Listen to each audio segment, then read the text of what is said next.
정관장의 달라진 점 뭐가 있을까요? 한 명 있죠. 메가. 그 선수가 구심점이 되어줬다. 지난 시즌부터 굉장히 좋은 활약을 하면서 메가 선수 연봉이 올해가 15만입니다. 한 2억 2천만 원 정도 돼요. 올 시즌 여자부 최고 연봉이 8억. 메가 선수 8억 줘야죠. 메가 선수 8억 받아도 무방하다. 그 정도로 정말 좋은 활약을 하고 있고 메가가 없는 정관장을 떠올린다? 저는 상상이 안 돼요. 정말 확실한 구심점 역할을 해주고 있다.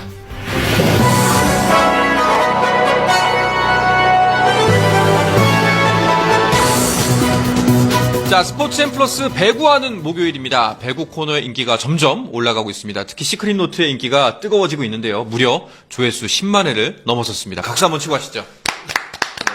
자, 그럼 오늘 함께할 두 분 먼저 소개해드리도록 하겠습니다. 순한맛 감스트 오스트 오회원 기자 나오셨습니다. 어서 오십시오. 네, 안녕하세요. 네. 자, 그리고 김효경 기자와도 인사 나눠보도록 하겠습니다. 어서 오십시오. 안녕하십니까. 네, 잘 지내셨습니까? 저희가 정관장 사실 이야기를 좀 많이 했거든요. 물론 이제 저희가 처음 시작했을 때 정관장이 한 4위, 5위? 네, 그때만 정도, 예. 해도 4위 IBK 기업은행에 꽤 격차가 벌어진 5위 정도. 네네네. 그 정도였을 텐데 지금은 3위고 그냥 3위가 아니라 선두까지 넘볼 수 있는 3위가 됐습니다. 네, 14일 이제 IBK 기업은행전에서 세트스코어 3대2 승리를 거뒀는데요.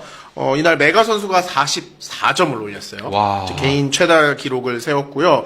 그러면서 이제 11월 30일 IBK 기업은행과의 2라운드 경기부터 시작한 연승 행진이 10연승으로 늘어났습니다. 네. 정관장이 이제 그 전까지 팀 창단 최다 연승 기록이 8연승이었는데요. 이번에 처음으로 두 자릿수 연승을 성공했고요. 그동안 이제 막내 구단 페퍼를 제외하면은 모든 구단들이 10연승 이상을 해본 적이 있었는데 정관장도 드디어 10연승 이상의 네. 기록을 처음으로 세웠습니다. 그러면서 이제 선두권과 격차가 많이 줄었는데요. 20경기를 똑같이 치른 상황에서 흥국생명이 승점 45점, 그리고 현대건설이 43점, 정관장이 38점.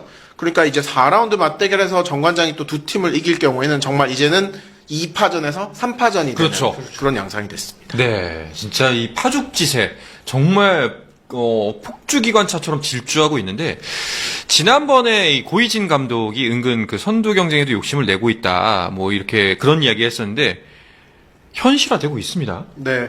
사실 이게 정관장이 좀 기복이 항상 심한 팀이었거든요. 잘 하다가도 경기 중에 갑자기 좀 흔들리거나 좀 무너지는 경우가 많았는데, 최근 두 번의 경기 승리를 보면 다 3대2 승리거든요. 사실 경기력적으로 봤을 때는 굉장히 좋지 않았어요.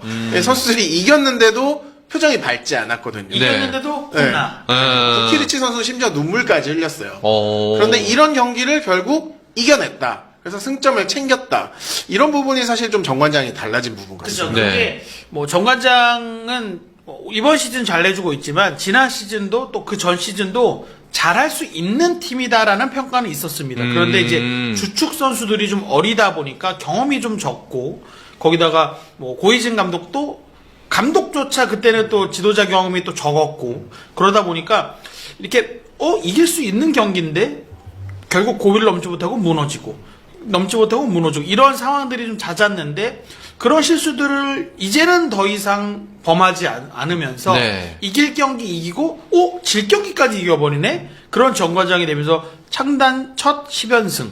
고이진 감독 저희가 농담처럼 뭐 명장 고이진 감독님 이렇게 불렀었는데, 이제는 당당하게 어깨 피고 저도 명장 대열에 껴주십시오 네. 해도 되지 않을까 싶습니다. 이게 딱 그 모든 스포츠를 막나고 야구던, 농구던, 배구던, 축구던 절대 곱게 안 지는 팀들이 있거든요. 네. 약간 정관장의 색깔이 그렇게 바뀐 게 아닌가 싶어요. 그렇습니다. 사실 이게 정관장이라는 팀이 뭐 오현 기자도 설명을 해주셨지만 불안 요소가 굉장히 많은 팀이에요. 사실 좋을 때의 경기력을 보면 1위 팀 뭐 흥국생명, 현대건설을 만나도 정관장이 이렇게 압도하는구나라는 느낌을 받지만, 어떤 때는 뭐 GS 뭐 이런 좀 약체 팀들을 만났을 때도 아니 왜 이렇게 배구를 못하는 거야. 강팀에 강하고 약팀에 약해. 강강약약. 네, 그런 이미지가 있었거든요. 근데 올 시즌은 어쨌든 좀 이겨야 할 팀들을 다 이기면서 좀 리그를 진행하고 있다는 점이 굉장히 좀 인상적인 것 같습니다. 네. 두 분께서 보시기에 정관장의 달라진 점, 기존에도 뭐 포텐셜, 가능성이라는 면에서는 충분히 있는 팀이었지만 그럼에도 불구하고 성적이 기대만큼 안 나왔던 것 또한 사실입니다. 근데 이번 시즌에 좀 달라진 건 뭐가 있을까요?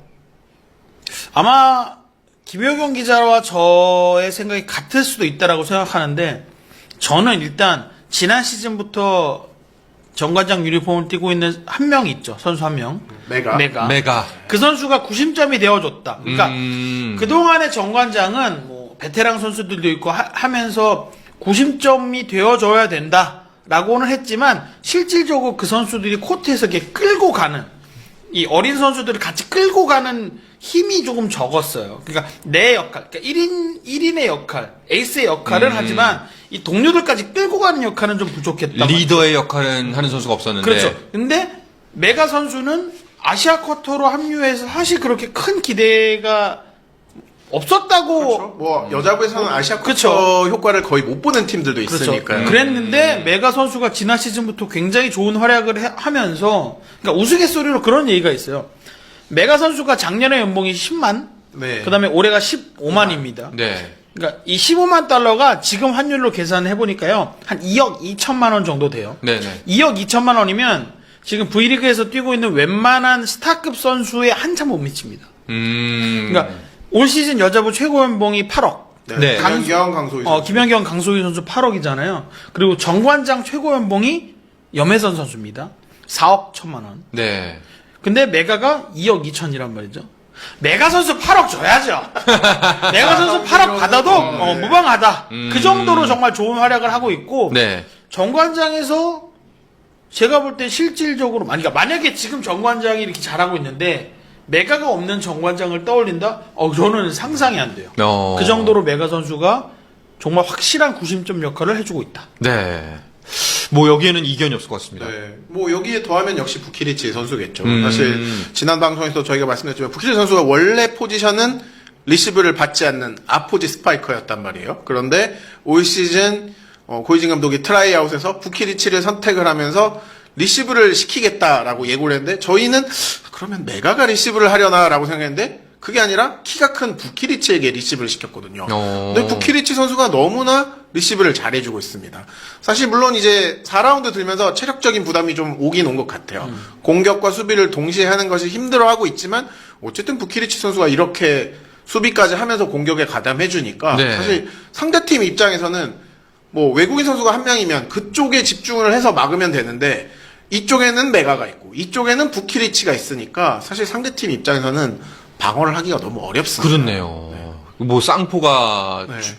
여길 피하면 저쪽을 네. 막아야 되고 저길 피하면 또 이쪽을 막아야 되고. 저는 그러다 보니까 염혜선 선수가 그동안에 참 이렇게 뭐 배구 팬들이나 이런 분들한테 좀 비난 아닌 비난을 또 받고, 그러니까 베테랑임에도 불구하고 국가대표 경력이 있는 선수임에도 불구하고 뭐 우리나라 세터의 어쩔 수 없는 숙명이기도 하지만 염혜선 선수가 사실 배구 팬들한테 비난을 많이 들었던 선수인데 최근만큼 이렇게 또 비난을 또 덜 받는 시즌도 없는 것 같다라는 생각을 합니다. 아마 행복한 배구하고 있을 겁니다. 네.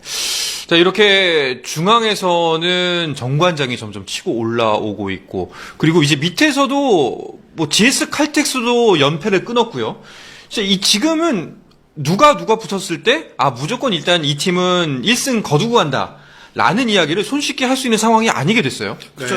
옛날에는 뭐 승점 자판기가 있다. 네. 뭐 어느 팀이라고는 얘기 안 하겠습니다만 승점 자판기가 있다라는 얘기가 있었는데 이제는 약간 선두권에서도 힘이 좀 빠지는 느낌이고 밑에 하위권에 있던 팀들이 좀 이렇게 올라오면서 완전히 7팀이 정말 진흙탕으로 같이 강강술래하면서 들어가고 있는 느낌.